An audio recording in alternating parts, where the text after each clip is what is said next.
Il est 7h10, vous partez à Berlin, Thomas, où le sujet du moment, comme chez nous, c'est l'inflation. Oui, autant vous dire que nos législatives, ils s'en foutent un peu, les Allemands. En revanche, là-bas, concernant l'inflation, la situation est pire que chez nous. Bonjour Laurent Desbonnets, ça paraît fou, hein, mais alors que les prix grimpent, des agriculteurs en viennent à détruire leur production, à la détruire. Et là, on se dit que ça va encore faire grimper les prix, que du coup, on marche sur la tête. Expliquez-nous. Bonjour, et oui, c'est la spirale terrible de l'inflation. Ça n'est tout simplement plus rentable pour beaucoup de producteurs ici en Allemagne de faire pousser et de récolter leur production. Tous leurs coûts ont explosé. L'essence pour les tracteurs, pour le transport, les engrais, les pesticides. Et puis d'un autre côté, pour beaucoup de consommateurs dont les factures ont explosé, les dépenses sont réduites pour des choses un peu moins essentielles, notamment les fraises ou les asperges. Ça met en difficulté toute une filière et c'est un exemple de cette machine économique allemande qui se grippe avec une inflation qui culmine ici à 7,9% sur un an. Regardez tout de suite ce sujet réalisé avec Brice Boussoir. Ces asperges auraient dû être temps, avant même que les têtes ne sortent de terre. Pourtant, cet agriculteur a décidé de les laisser pousser et pourrir sur place. La récolte ne valait pas le coup financièrement. En les vendant, on ne serait pas rentré dans nos frais. Les prix sont trop bas. Les revendeurs ne nous proposent que 3 euros le kilo pour les revendre à 5 euros. C'est trop peu pour nous. Dirk Pourman aurait besoin de 8 euros par kilo pour pouvoir couvrir ses coûts. Le salaire des travailleurs saisonniers, mais aussi et surtout les prix de l'énergie qui ont explosé.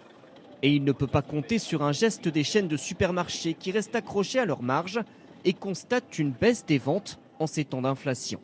Seule solution, son magasin à la ferme, où il peut vendre lui-même directement une partie de ses récoltes. Nous avons par exemple acheté dernièrement seulement 750 grammes d'asperges au lieu d'un kilo. Tout devient plus cher, il faut bien faire des économies quelque part, tout en se faisant des petits plaisirs. Les gens privilégient peut-être des achats chez un discounter. C'est le porte-monnaie qui décide. Même constat pour les fraises. Certains cultivateurs sont si désespérés qu'ils décident de détruire leurs fruits au lieu de les vendre à perte. Avec des prix au plus bas à cause des exportations venues de pays du sud de l'Europe. Les supermarchés répondent que ce sont les consommateurs qui réclament les prix les plus bas.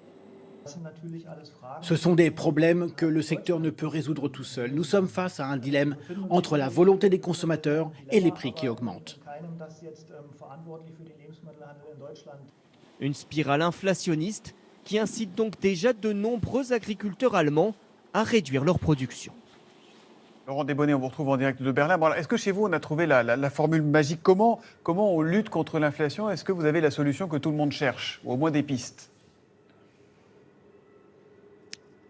L'Allemagne essaye tout, ou presque, une baisse des taxes sur les carburants, un ticket de train mensuel à 9 euros seulement pour circuler en illimité sur tout le réseau régional du pays. Il y aura aussi une prime qui sera versée en septembre à tous les salariés. Le salaire minimum va augmenter à l'automne. Beaucoup d'idées, mais pas vraiment, non, ici, de solutions magiques et beaucoup de critiques aussi sur toute cette stratégie.